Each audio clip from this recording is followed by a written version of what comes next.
Good morning students, Punjabi class ਵਿੱਚ ਤੁਹਾਡਾ ਸਵਾਗਤ ਹੈ। ਬੇਟਾ, ਆਪਾਂ ਤੁਹਾਡਾ ਵਾਰਤਕ ਦਾ ਪਾਠ ਪੜ੍ਹ ਰਹੇ ਹਾਂ, ਮੇਰੇ ਵੱਡੇ ਵਡੇਰੇ। ਇਸ ਦੇ ਲੇਖਕ ਗਿਆਨੀ ਗੁਰਦਿੱਤ ਸਿੰਘ ਜੀ ਹਨ। ਪਿਛਲੀ ਕਲਾਸ ਵਿੱਚ ਆਪਾਂ ਪੜ੍ਹਿਆ ਸੀ ਕਿ ਕਿਵੇਂ ਜਿਹੜਾ ਪਹਿਲਵਾਨ ਹੈ ਬਾਬੇ ਪੁੰਨੂ ਨੂੰ ਅੰਡਰ ਐਸਟੀਮੇਟ ਕਰਦਾ ਹੈ, ਕਿ ਕਿਵੇਂ ਲੇਖਕ ਦਾ ਦਾਦਾ ਜਿਹੜਾ ਪੁੰਨੂ ਹੈ ਉਸ ਨਾਲ ਲੜੇਗਾ, ਪਰ ਬਾਬਾ ਪੁੰਨੂ ਕਿਵੇਂ ਉਸ ਦਾ ਹੰਕਾਰ ਤੋੜਦਾ ਹੈ। ਆਓ ਇਹ ਪਾਠ ਅੱਗੋਂ ਪੜ੍ਹਦੇ ਹਾਂ। ਬਾਬੇ ਪੁੰਨੂ ਨੇ ਧੀਰਜ ਨਾਲ ਕਿਹਾ, ਕੋਈ ਨਾ ਭਾਈ, ਪਹਿਲਵਾਨ ਕਦੇ ਫੇਰ ਕੱਢਾਂਗੇ। ਪਹਿਲਾਂ ਤੂੰ ਮੇਰੇ ਅੱਖੜ ਜਿਹੇ ਬੰਦੇ ਨਾਲ ਹੀ ਦੇਖ ਲੈ। ਧੀਰਜ ਨਾਲ ਮਤਲਬ ਆਰਾਮ ਨਾਲ, ਹੌਸਲੇ ਨਾਲ ਉਹਨੂੰ ਕਹਿੰਦਾ ਹੈ ਕਿ ਕੋਈ ਗੱਲ ਨਹੀਂ, ਅੱਜ ਮੇਰੇ ਨਾਲ ਲੜ ਲੈ, ਪਹਿਲਵਾਨ ਨਾਲ ਕਿਸੇ ਦਿਨ ਫੇਰ ਤੂੰ ਘੁਲ ਨਹੀਂ। ਇੱਕ ਦੋ ਆਰੰਭਕ ਹੱਥ ਕਰਨ ਪਿੱਛੋਂ ਬਾਬੇ ਪੁੰਨੂ ਨੇ ਪਹਿਲਵਾਨ ਦੀ ਠੋਡੀ ਹੇਠਾਂ ਕੂਣੀ ਦਾ ਹੋੜਾ ਦੇ ਕੇ ਮਗਰੋਂ ਗਰਦਨ ਵੱਲੋਂ ਵਲੇਵੇਂ ਨਾਲ ਉਤਾਂਹ ਨੂੰ ਉਗੀਸ ਕੇ ਪਹਿਲਵਾਨ ਨੂੰ ਬਾਹਾਂ ਉੱਤੇ ਧਰਤੀ ਤੋਂ ਉੱਪਰ ਵੱਲ ਨੂੰ ਅਜਿਹਾ ਚੁੱਕਿਆ ਕਿ ਉਸਦੇ ਪੈਰ ਧਰਤੀ ਉੱਤੇ ਨਾ ਲੱਗਣ। ਸ਼ੁਰੂ 'ਚ ਇੱਕ ਦੋ ਵਾਰੀ ਹਲਕਾ ਜਿਹਾ ਲੜ ਕੇ ਬਾਬੇ ਪੁੰਨੂ ਨੇ ਪਤਾ ਕੀ ਕੀਤਾ, ਪਹਿਲਵਾਨ ਨੂੰ ਦੀ ਠੋਡੀ ਹੇਠਾਂ ਕੂਣੀ ਅੜਾ ਲਈ ਤੇ ਉਹਦੇ ਗਰਦਨ ਨੂੰ ਵਲੇਵਾਂ ਦੇ ਕੇ ਵੱਲ ਪਾ ਕੇ ਉਹਨੂੰ ਉੱਪਰ ਨੂੰ ਚੁੱਕ ਦਿੱਤਾ ਤੇ ਅਜਿਹਾ ਉਹਨੂੰ ਇਸ ਤਰ੍ਹਾਂ ਚੁੱਕਿਆ ਕਿ ਪਹਿਲਵਾਨ ਦੇ ਪੈਰ ਧਰਤੀ 'ਤੇ ਨਹੀਂ ਲੱਗਦੇ ਸਨ। ਬਾਹਾਂ ਤੋਂ ਉਹਨੂੰ ਅਜਿਹਾ ਚੁੱਕਿਆ, ਸਾਰਾ ਭਾਰ ਮੂੰਹ ਦੀ ਠੋਡੀ ਤੇ ਗਰਦਨ ਉੱਤੇ ਆ ਗਿਆ। ਸਾਰਾ ਜਿਹੜਾ ਵੇਟ ਸੀ ਮੂੰਹ ਦੀ ਠੋਡੀ ਤੇ ਗਰਦਨ ਨੈਕ ਉੱਤੇ ਆ ਗਿਆ। ਥੋੜ੍ਹੇ ਜਿਹੇ ਚਿਰ ਪਿੱਛੋਂ ਉਸਦੇ ਅੱਖਾਂ ਦੇ ਆਨੇ ਬਾਹਰ ਆਉਣ ਲੱਗੇ। ਕੀ ਹੋਇਆ? ਜਦੋਂ ਸਾਰਾ ਭਾਰ ਗਰਦਨ 'ਤੇ ਆਇਆ ਤਾਂ ਅੱਖਾਂ ਦੇ ਜਿਹੜੇ ਆਈ ਬੋਲਸ ਹੁੰਦੀਆਂ ਬਾਹਰ ਆਉਣ ਨੂੰ ਹੋ ਗਈਆਂ। ਸਿਰ ਚਕਰਾਇਆ, ਉਹਨੂੰ ਚੱਕਰ ਆਉਣ ਲੱਗ ਗਏ। ਲੱਗਾ ਘੋੜੂ ਵੱਜਣ, ਸਾਹ ਔਖਾ ਜਿਹਾ ਆਉਣ ਲੱਗ ਗਿਆ। ਪਹਿਲਵਾਨ ਸਾਹਿਬ ਦੇ ਸਾਥੀ ਲੱਗੇ ਡੋਰ ਭੋਰ ਹੋ ਕੇ ਦੇਖਣ ਤੇ ਪਹਿਲਵਾਨ ਦੇ ਜਿਹੜੇ ਸਾਥੀ ਸੀ ਉਹਨੂੰ ਹੈਰਾਨੀ ਨਾਲ ਦੇਖਣ ਲੱਗੇ। ਮਸਾਂ ਇਸ਼ਾਰਿਆਂ ਨਾਲ ਜਾਨ ਬਖਸ਼ਾਉਣ ਦੇ ਵਾਸਤੇ ਪਾ ਕੇ ਪਹਿਲਵਾਨ ਨੇ ਖਹਿੜਾ ਛੁਡਾਇਆ। ਮੁਸ਼ਕਿਲ ਨਾਲ ਇਸ਼ਾਰੇ ਕੀਤੇ ਕਿ ਮੈਨੂੰ ਛੱਡ ਦਿਓ ਤੇ ਪਹਿਲਵਾਨ ਉੱਥੋਂ ਖਹਿੜਾ ਛੁਡਾ ਸਕਿਆ ਇਸ਼ਾਰਿਆਂ ਨਾਲ ਬਾਬੇ ਤੋਂ। ਬਾਬੇ ਪੁੰਨੂ ਨੇ ਲੋਕਾਂ ਨੂੰ ਕਿਹਾ, ਦੇਖੋ ਭਾਈ, ਅਸੀਂ ਹਾਲਾਂ ਘੁਲੇ ਨਹੀਂ, ਅਸੀਂ ਅਜੇ ਕੁਸ਼ਤੀ ਨਹੀਂ ਕੀਤੀ। ਇਸ ਪਹਿਲਵਾਨ ਨੂੰ ਕਹੋ, ਜਿੰਨਾ ਚਿਰ ਇੱਕ ਜਣਾ ਪੁੱਠਾ ਸਿੱਧਾ ਨਹੀਂ ਹੋ ਜਾਂਦਾ, ਜਿੰਨੀ ਦੇਰ ਇੱਕ ਜਣਾ ਇੱਧਰ ਉੱਧਰ ਨਹੀਂ ਡਿੱਗਦਾ, ਉਤਨੀ ਦੇਰ ਚਿਰ ਕੁਸ਼ਤੀ ਪੂਰੀ ਨਹੀਂ ਹੁੰਦੀ, ਉਨੀ ਦੇਰ ਕੁਸ਼ਤੀ ਪੂਰੀ ਨਹੀਂ ਹੁੰਦੀ। ਮਤਲਬ ਆਰ ਪਾਰ ਨਹੀਂ ਹੋ ਜਾਂਦਾ ਇੱਕ ਜਣਾ ਜਿੰਨੀ ਦੇਰ। ਲੋਕ ਉਸ ਪਹਿਲਵਾਨ ਨੂੰ ਘੇਰ ਕੇ ਅਖਾੜੇ ਵੱਲ ਖਿੱਚਣ ਤੇ ਉਹ ਉੱਥੋਂ ਭੱਜਣ ਦੇ ਰਾਹ ਲੱਭੇ। ਲੋਕ ਉਹਨੂੰ ਖਿੱਚ ਕੇ ਲਿਆਉਂਦੇ ਸੀ ਕਿ ਉਹ ਕੁਸ਼ਤੀ ਲੜੇ ਬਾਬੇ ਨਾਲ, ਪਰ ਉਹ ਭੱਜਣ ਨੂੰ ਫਿਰਦਾ ਸੀ। ਆਖਰ ਦਿਨ ਛਿਪਦੇ ਤੋਂ ਪਹਿਲਾਂ ਆਪਣਾ ਲੂੰਗ ਲਾਣਾ ਛੱਡ ਕੇ ਪਤਰਾ ਵਾਚ ਗਿਆ ਤੇ ਪਹਿਲਵਾਨ ਆਪਣਾ ਲੂੰਗ ਲਾਣਾ ਸਮਾਨ, ਆਪਣਾ ਸਾਰਾ ਕੁਝ ਛੱਡ ਕੇ, ਜੋ ਉਹਦੇ ਕੋਲ ਨਗਦ ਸੀ, ਖਾਣ ਪੀਣ ਦਾ ਸਮਾਨ ਸੀ, ਘਿਓ ਸੀ, ਸਭ ਕੁਝ ਛੱਡ ਕੇ ਉਹ ਪਤਰਾ ਵਾਚ ਗਿਆ, ਭੱਜ ਗਿਆ।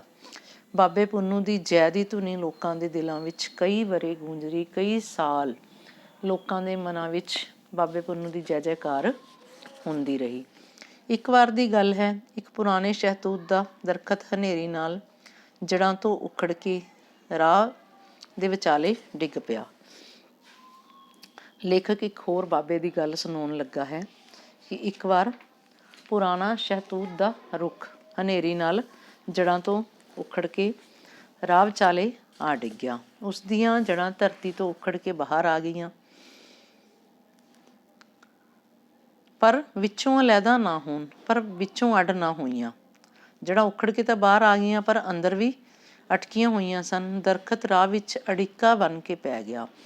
ਉਹ ਰੁੱਖ ਸੀ ਜਿਹੜਾ ਰਾਸਤੇ ਵਿੱਚ ਅੜਿੱਕਾ ਰੁਕਾਵਟ ਬਣ ਗਿਆ ਸੀ। ਸਾਡਾ ਇੱਕ ਬੁੱਢਾ ਬਾਬਾ ਉੱਧਰੋਂ ਲੰਘ ਰਿਹਾ ਸੀ। ਸ਼ਤੂਤ ਕੋਲ ਖੜੇ ਇੱਕ ਦੋ ਬੰਦੇ ਸੋਚ ਰਹੇ ਸੀ ਬਈ ਇਸਦੇ ਵੜਾਂਗ ਵੱਡੇ ਛੋਟੇ ਟਹਿਣਿਆਂ ਨੂੰ ਪਹਿਲਾਂ ਛਾਂਗੀਏ, ਪਹਿਲਾਂ ਕੱਟੀਏ ਜਾਂ ਜੜ੍ਹਾਂ ਤੇ ਤਣੇ ਵੱਢੀਏ, ਤਾਂ ਜੋ ਕਿਵੇਂ ਛੇਤੀ ਰਾਹ ਬਣੇ ਤੇ ਲਾਂਘਾ ਹੋਵੇ ਰਾਸਤਾ ਹੋਵੇ। ਕੋਲੋਂ ਦੀ ਲੰਘਿਆ ਜਾਂਦਾ ਬਾਬਾ ਦੇਖ ਕੇ ਪੁੱਛਣ ਲੱਗਾ, ਬਾਬਾ ਇਸ ਦੀ ਛਾਂਗ ਛਗਾਈ ਦੱਸ ਕਿਵੇਂ ਕਰੀਏ। ਬਾਬੇ ਨੂੰ ਦੇਖ ਕੇ ਕਹਿਣ ਲੱਗੇ, ਦੱਸ ਬਾਬਾ ਆਪਾਂ ਕਿਵੇਂ ਇਹ ਰੁੱਖ ਦੇ ਟਹਿਣੇ ਕੱਟੀਏ।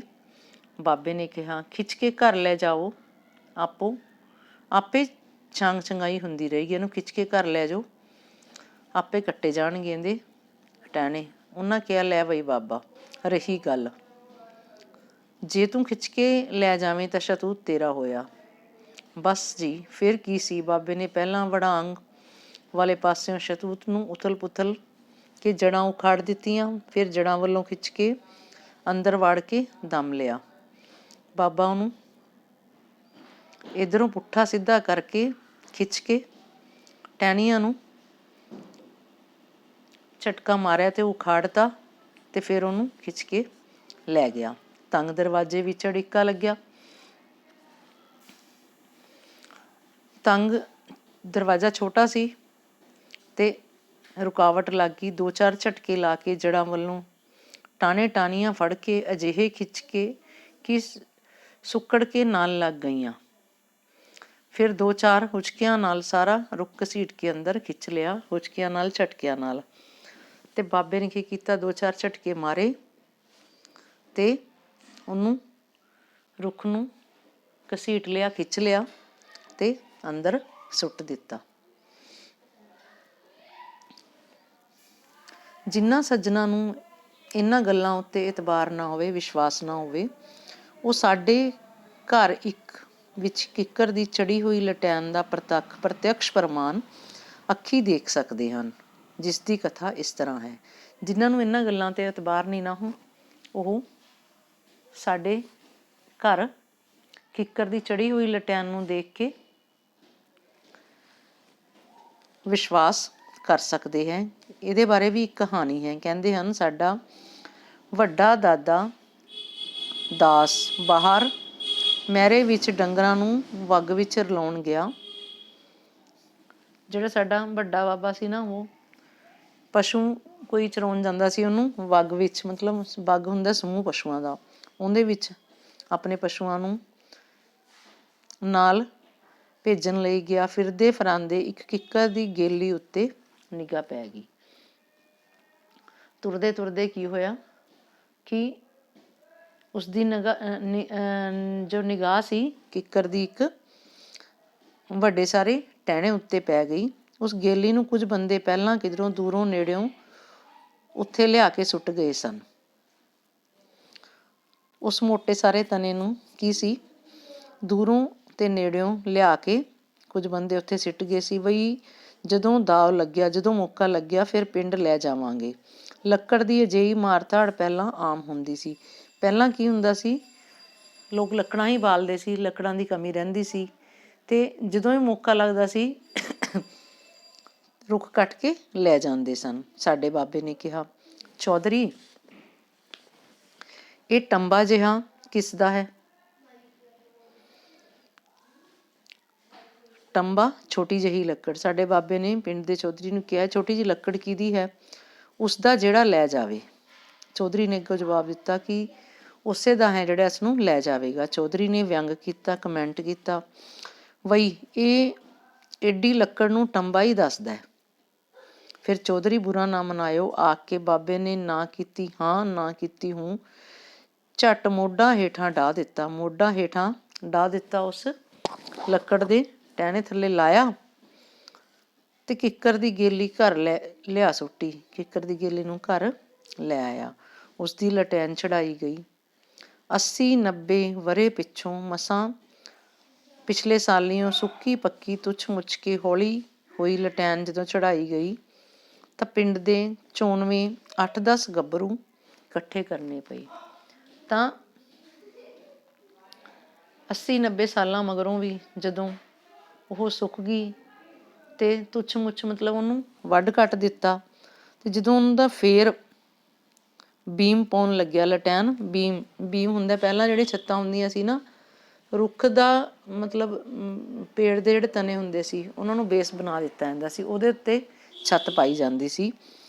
ਤਾਂ ਫਿਰ ਜਦੋਂ ਦੁਬਾਰਾ ਉਸ ਲੱਕੜ ਦੀ ਬੀਮ ਪਾਉਣ ਲੱਗੇ, ਦੁਬਾਰਾ ਛੱਤ ਬਣਾਉਣ ਲੱਗਿਆ, ਤਾਂ ਪਿੰਡ ਦੇ 8-10 ਗੱਭਰੂ ਇਕੱਠੇ ਕਰਨੇ ਪਏ, ਗਿਣੇ ਚੁਣੇ ਜਿਹੜੇ ਤਾਕਤਵਰ ਸਨ।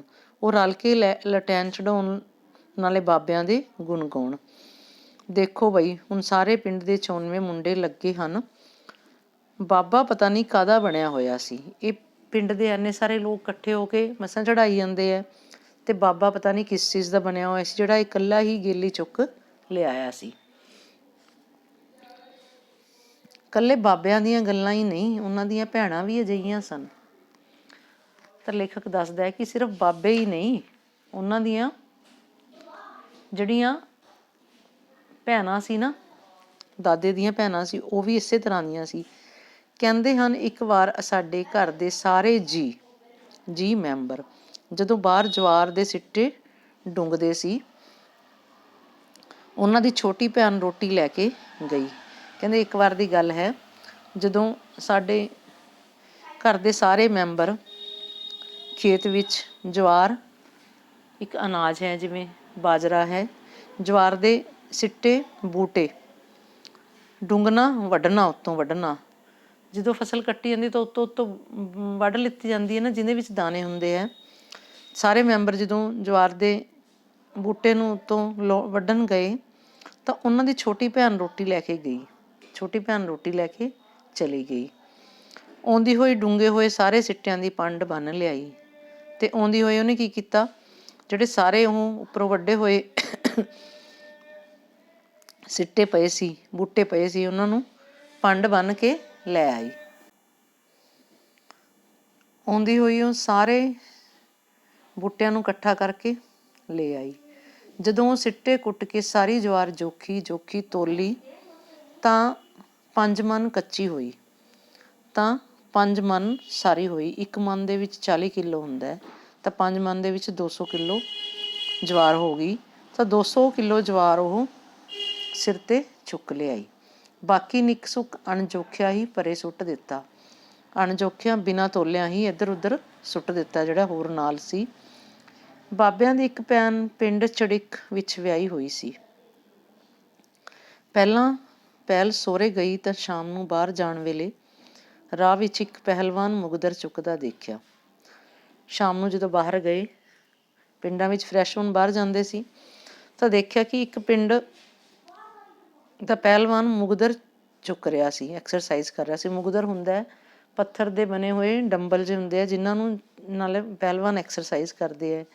ਵਾਪਸ ਘਰ ਆਉਣ ਵੇਲੇ ਅਖਾੜਾ ਵਿਛੜ ਚੁੱਕਿਆ ਸੀ,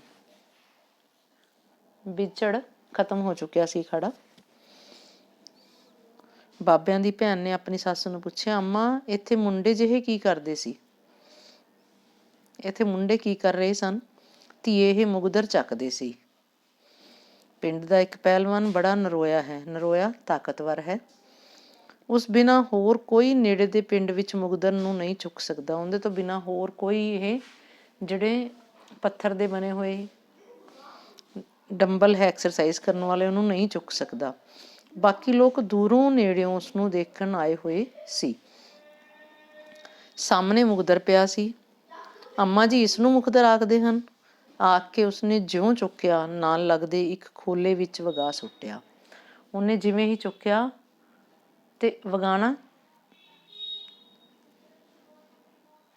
ਪਰਾਂ ਚਲਾ ਕੇ ਮਾਰਿਆ। ਨਾਲ ਲੱਗਦੇ ਇੱਕ ਘਰ ਦੇ ਕੋਠੇ ਜਿਹੇ ਵਿੱਚ ਉਹਨੂੰ ਚੁੱਕ ਕੇ ਸੁੱਟ ਦਿੱਤਾ।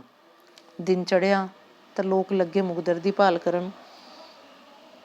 ਆਖਰ ਨਾਲ ਦੇ ਖੋਲੇ ਵਿੱਚੋਂ ਮਿਲ ਗਿਆ, ਨਾਲ ਦੇ ਕੋਠੇ ਵਿੱਚੋਂ ਮਿਲ ਗਿਆ। ਜਿਵੇਂ ਕਿਸੇ ਨੇ ਰਾਹ ਵਿੱਚ ਲੱਗਦਾ ਅੜਿੱਕਾ ਦੂਰ ਕਰਨ ਲਈ ਇੱਕ ਰੋੜਾ ਪਰੇ ਵਗਾ ਸੁੱਟਿਆ ਹੋਵੇ। ਤਾਂ ਉਹ ਐਂ ਪਰਾਂ ਸੁੱਟਿਆ ਪਿਆ ਸੀ, ਜਿਵੇਂ ਰਾਸਤੇ ਵਿੱਚ ਕੋਈ ਰੁਕਾਵਟ ਦੂਰ ਕਰਨ ਲਈ ਕੋਈ ਰੋੜਾ ਪੱਥਰ ਪਰਾਂ ਕਿਸੇ ਨੇ ਚੁੱਕ ਕੇ ਸੁੱਟ ਦਿੱਤਾ ਹੋਵੇ। ਇਸ ਤਰ੍ਹਾਂ ਮੁਕਦਰ ਪਿਆ ਦੇਖਿਆ ਤਾਂ 4-5 ਜਣੇ ਰੋੜ ਕੇ ਮੁੜ ਉੱਥੇ ਲੈ ਆਏ। ਤਾਂ ਉਹ ਇੰਨਾ ਭਾਰੀ ਸੀ ਕਿ ਉਹਨੂੰ 4-5 ਜਣੇ ਮਸਾਂ ਰੋੜ ਕੇ ਲੈ ਕੇ ਆਏ। ਪਹਿਲਵਾਨ ਨੂੰ ਪਤਾ ਲੱਗਿਆ ਤਾਂ ਉਹ ਭਮੱਤਰ ਗਿਆ, ਹੈਰਾਨ ਹੋ ਗਿਆ ਬਈ ਮੇਰੇ ਬਿਨਾਂ ਇਸ ਮੁਕਦਰ ਨੂੰ ਹਿਲਾਉਣ ਵਾਲਾ ਹੋਰ ਕੌਣ ਆ ਗਿਆ ਇੱਥੇ? ਹੋਰ ਕੌਣ ਇੰਨਾ ਤਾਕਤਵਰ ਹੈ ਜਿਹਨੇ ਇਸ ਮੁਕਦਰ ਨੂੰ ਹਿਲਾ ਦਿੱਤਾ? ਦੂਜੇ ਦਿਨ ਫਿਰ ਸ਼ਾਮ ਨੂੰ ਜਦ ਤੀਵੀਆਂ ਬਾਹਰ ਗਈਆਂ, ਮੁਕਦਰ ਉੱਥੇ ਪਿਆ ਦੇਖ ਕੇ ਕਿਹਾ, ਇਹ ਜੈ ਖਾਣਾ ਫਿਰ ਰਾਹ ਵਿੱਚ ਹੀ ਪਿਆ ਹੈ, ਇਹ ਫਿਰ ਰਸਤੇ ਵਿੱਚ ਹੀ ਪਿਆ। ਆਖਦਿਆਂ ਬਾਬੇ ਦੀ ਭੈਣ ਨੇ ਇੰਨੀ ਜ਼ੋਰ ਦੀ ਵਗਾਇਆ ਕਿ ਅਗਲੇ ਖੋਲੇ ਦੀ ਕੰਧ ਢਹਿ ਗਈ। ਉਸ ਕੋਠੇ ਦੀ ਕਮਰੇ ਦੀ ਕੰਧ ਢਹਿ ਗਈ। ਉਹਨੂੰ ਫਿਰ ਚਲਾ ਕੇ ਮਾਰਿਆ। ਲੋਕਾਂ ਨੂੰ ਪਤਾ ਲੱਗਿਆ, ਪਹਿਲਵਾਨ ਦੀ ਖਾਨਿਓਂ ਗਈ। ਜਿਵੇਂ ਹੀ ਲੋਕਾਂ ਨੂੰ ਪਤਾ ਲੱਗਿਆ, ਲੋਕਾਂ ਨੇ ਜਾ ਕੇ ਦੱਸਿਆ ਤਾਂ ਉਹ ਪਹਿਲਵਾਨ ਹੈਰਾਨ ਪਰੇਸ਼ਾਨ ਹੋ ਗਿਆ। ਖਾਨਿਓਂ ਗਈ, ਉਹਦਾ ਦਿਮਾਗ ਕੰਮ ਕਰਨੋਂ ਬੰਦ ਹੋ ਗਿਆ।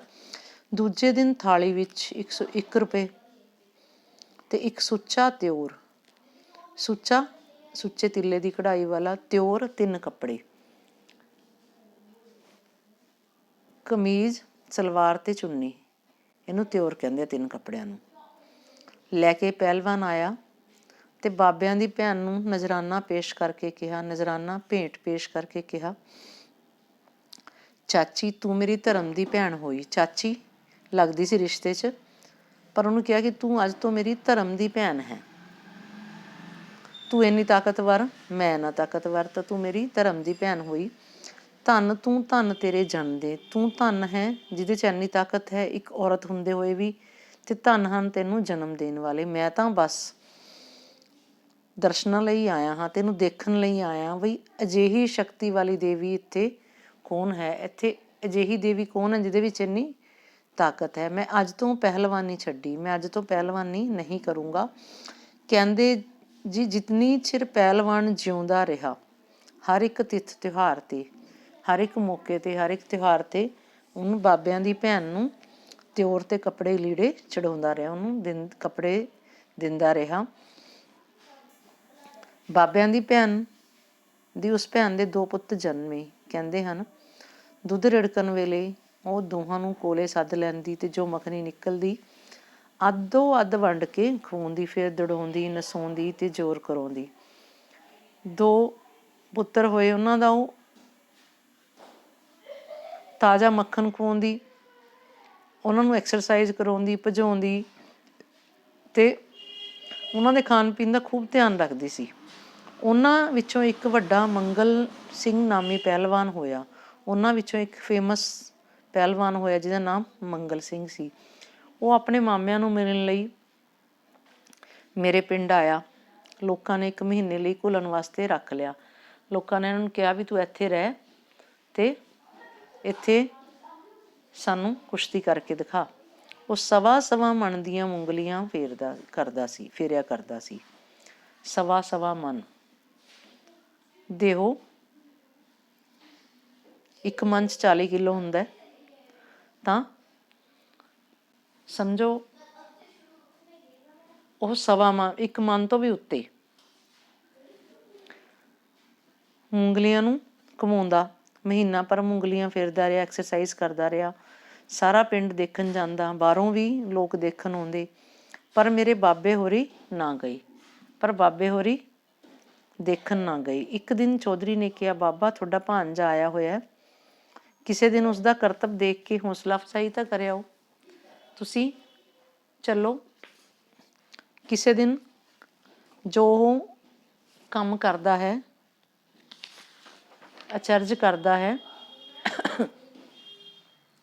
ਜੋਹਰ ਦਿਖਾਉਂਦਾ ਹੈ, ਉਹਨੂੰ ਵੇਖੋ ਤਾਂ ਸਹੀ ਤੇ ਨਾਲੇ ਉਹਨੂੰ ਸ਼ਾਬਾਸ਼ੀ ਦੇ ਕੇ ਆਓ। ਬਾਬੇ ਨੇ ਕਿਹਾ ਐਵੇਂ ਕਿਧਰੇ ਨਮੋਸ਼ੀ ਨਾ ਦਵਾ ਦੇਵੇ, ਐਵੇਂ ਕਿਤੇ ਬੇਇੱਜ਼ਤੀ ਨਾ ਕਰਵਾ ਦੇਵੇ, ਨਮੋਸ਼ੀ ਬੇਇੱਜ਼ਤੀ ਨਾ ਕਰਵਾ ਦੇਵੇ। ਚੰਗਾ ਕਿਸੇ ਦਿਨ ਆਵਾਂਗੇ। ਅਗਲੇ ਦਿਨ ਜਦੋਂ ਬਾਬਾ ਗਿਆ ਤਾਂ ਉਸਨੇ ਪਹਿਲਵਾਨ ਭਾਂਜੇ ਦੇ ਮੂੰਹ 'ਤੇ ਲਾਲੀਆਂ ਆ ਗਈਆਂ। ਜਦੋਂ ਬਾਬਾ ਉਹਨੂੰ ਦੇਖਣ ਆਇਆ ਤਾਂ ਭਾਂਜੇ ਦਾ ਮਨ ਖੁਸ਼ ਹੋ ਗਿਆ। ਉਸਨੇ ਕਿਹਾ 20-25 ਸੇਰ ਦੇ ਅੱਜ ਹੋਰ 2 ਸੰਗਲ ਉਂਗਲੀਆਂ ਬੰਨ੍ਹ ਦਿਓ। ਇਹਦੇ ਨਾਲ 20-25 ਕਿਲੋ ਦੇ ਹੋਰ ਸੰਗਲ ਬੰਨ੍ਹ ਦਿਓ ਉਂਗਲੀਆਂ ਨਾਲ, ਮੇਰਾ ਮਾਮਾ ਦੇਖਣ ਆਇਆ ਹੈ। ਜਦੋਂ ਉਸਨੇ ਸੰਗਲ ਬੰਨ੍ਹ ਕੇ ਉਂਗਲੀਆਂ ਫੇਰੀਆਂ, ਮਾਮੇ ਨੇ ਆਪਣੇ ਭਾਂਜੇ ਨੂੰ ਭੱਜ ਕੇ ਕੁੱਛੜ ਵਿੱਚ ਲੈ ਲਿਆ। ਤਾਂ ਮਾਮੇ ਨੇ ਭੱਜ ਕੇ ਉਹਨੂੰ ਸ਼ਾਬਾਸ਼ੀ ਦਿੱਤੀ, ਹੌਸਲਾ ਅਫਜ਼ਾਈ ਕੀਤੀ। ਪੁੱਤਰਾ, ਤੂੰ ਲਾਜ ਰੱਖੇਂਗਾ ਸਾਡੀ, ਤੂੰ ਸਾਡੀ ਇੱਜ਼ਤ ਰੱਖੇਂਗਾ, ਮੈਨੂੰ ਲੱਗਦਾ ਹੈ, ਜੇ ਤੂੰ ਇੰਨੀ ਐਕਸਰਸਾਈਜ਼ ਕਰਦਾ ਹੈ। ਆ ਕੇ ਇੱਕ ਚਾਂਦੀ ਦਾ ਡਬਲ ਰੁਪਈਆ ਦਿੱਤਾ ਅਤੇ ਧੜੀ ਘਿਓ। ਉਹਨੂੰ ਇੱਕ ਮਹਿੰਗਾ ਰੁਪਈਆ ਦਿੱਤਾ ਅਤੇ ਨਾਲ ਘਿਓ ਦਿੱਤਾ, ਜੋ ਉਦੋਂ 3 ਰੁਪਏ ਦਾ ਹੁੰਦਾ ਸੀ, ਜਿਸ ਦੀ ਕੀਮਤ ਉਦੋਂ 3 ਰੁਪਏ ਹੁੰਦੀ ਸੀ। ਪਿੰਡ ਦੇ ਲੋਕਾਂ ਨੇ ਵੀ ਬੜਾ ਕੁਝ ਦਿੱਤਾ। ਮੇਰੇ ਪਿੰਡ ਸਾਧਾਂ ਦੇ ਡੇਰੇ ਪਈਆਂ ਉਹ ਮੂੰਗਲੀਆਂ ਮੈਂ ਵੀ ਅੱਖੀਂ ਦੇਖੀਆਂ ਹਨ। ਇਹ ਗੱਲ ਸੱਚੀ ਹੈ। ਮੇਰੇ ਹਜੇ ਵੀ ਸਾਡੇ ਪਿੰਡ ਵਿੱਚ ਸਾਧਾਂ ਦੇ ਡੇਰੇ ਵਿੱਚ ਉਹ ਮੂੰਗਲੀਆਂ ਮੈਂ ਅੱਖੀਂ ਦੇਖੀਆਂ ਹਨ। ਇਹੋ ਜਿਹੀਆਂ ਕਥਾਵਾਂ ਮੈਂ ਸੁਣੀਆਂ ਹਨ, ਅੱਖੀਂ ਤੱਕੀਆਂ ਨਹੀਂ। ਉਹਨਾਂ ਬਾਰੇ ਜੋ ਵੀ ਕਹਾਣੀਆਂ ਹੈ ਮੈਂ ਸੁਣੀਆਂ ਹੈ, ਅੱਖਾਂ ਤੋਂ ਨਹੀਂ ਵੇਖੀਆਂ। ਇਸੇ ਲਈ ਜਦ ਮੈਂ ਛੋਟਾ ਹੁੰਦਾ ਸਾਂ ਤਾਂ ਮੈਨੂੰ ਦਿਓਆਂ ਦੀਆਂ ਕਹਾਣੀਆਂ ਸੁਣ ਕੇ ਜਿਤਨਾ ਸਹਿਮ ਲੱਗਦਾ ਸੀ, ਦਿਓ ਦੈਂਤਾਂ ਦੀਆਂ, ਰਾਕਸ਼ਸਾਂ ਦੀਆਂ ਕਹਾਣੀਆਂ ਸੁਣ ਕੇ ਜਿੰਨਾ ਡਰ ਲੱਗਦਾ ਸੀ ਨਾ, ਸਹਿਮ ਡਰ ਲੱਗਦਾ ਸੀ, ਉਤਨਾ ਹੀ ਆਪਣੇ ਵੱਡੇ ਵਡੇਰਿਆਂ ਦੀਆਂ ਗੱਲਾਂ ਸੁਣ ਕੇ ਲੱਗਦਾ ਸੀ ਕਿ ਸੱਚਮੁੱਚ ਉਹਨਾਂ 'ਚ ਇੰਨੀ ਤਾਕਤ ਸੀ। ਕਈ ਵਾਰ ਖਿਆਲ ਆਉਂਦਾ, ਕਿਧਰੇ ਸਾਡੇ ਬਾਬੇ ਵੀ ਕੋਈ ਦਿਓ-ਦਾਨੋ ਤਾਂ ਨਹੀਂ ਸੀ, ਕਿਤੇ ਦੇਵਤਾ ਜਾਂ ਰਾਕਸ਼ਸ ਤਾਂ ਨਹੀਂ ਸਨ। ਪੁਰਾਣੇ ਪੰਜਾਬੀਆਂ ਦੇ ਲੋਕਾਂ ਦੇ ਬਲ ਦੀ ਗੁਆਚੀ ਹੋਈ ਇੰਨੀ ਪ੍ਰਮਾਣਿਕ ਤਸਵੀਰ ਕਿਵੇਂ ਛੁਪਾ ਕੇ ਰੱਖੀ ਜਾ ਸਕਦੀ ਹੈ ਕਿ ਉਹਨਾਂ ਬਾਰੇ ਮੈਂ ਵੀ ਮੇਰੇ ਦਾਦੇ ਪੜਦਾਦੇ ਇੰਨੇ ਤਾਕਤਵਰ ਸਨ, ਉਹਨਾਂ ਬਾਰੇ ਜਿਹੜੇ ਉਹਨਾਂ 'ਚ ਇੰਨੀ ਸ਼ਕਤੀ ਸੀ, ਬਲ ਸੀ, ਉਹਨਾਂ ਦੀ ਪ੍ਰਮਾਣਿਕ ਪੱਕੀ ਜਿਹੜੀ ਤਸਵੀਰ ਹੈ, ਇੱਕ ਪਿਕਚਰ ਹੈ, ਉਹਨੂੰ ਮੈਂ ਕਿਉਂ ਲੁਕਾਵਾਂ? ਉਹਨਾਂ ਨੂੰ ਲੋਕਾਂ ਸਾਹਮਣੇ ਪ੍ਰਗਟ ਕਰਨਾ ਚਾਹੀਦਾ ਹੈ ਕਿ ਪੁਰਾਣੇ ਪੰਜਾਬ ਦੇ ਲੋਕ ਕਿੰਨੇ ਬਲਸ਼ਾਲੀ ਸਨ, ਸੱਚੀ ਮੁੱਚੀ, ਜਿਨ੍ਹਾਂ ਬਾਰੇ ਮੈਂ ਆਪ ਸੁਣਿਆ ਹੈ। ਅਤੇ ਇਹ ਗੱਲ ਐਵੇਂ ਥੋੜ੍ਹੀ ਹੈ ਕਿ ਸਿਰਫ ਸੁਣੀ ਸੁਣਾਈ ਹੈ, ਮਤਲਬ ਸਾਡੇ ਖਾਨਦਾਨ ਦੇ ਲੋਕ ਹੀ ਇੰਨੇ ਬਲਸ਼ਾਲੀ ਸਨ। ਮੈਂ ਹਾਜ਼ਰ ਕਰਨੀ ਹੀ ਠੀਕ ਸਮਝੀ, ਮੈਂ ਲੋਕਾਂ ਨੂੰ ਦੱਸਣਾ ਹੀ ਉਚਿਤ ਸਮਝਿਆ, ਇਸ ਕਰਕੇ ਮੈਂ ਇਹ ਲੇਖ ਲਿਖਿਆ। ਥੈਂਕ ਯੂ ਬੇਟਾ।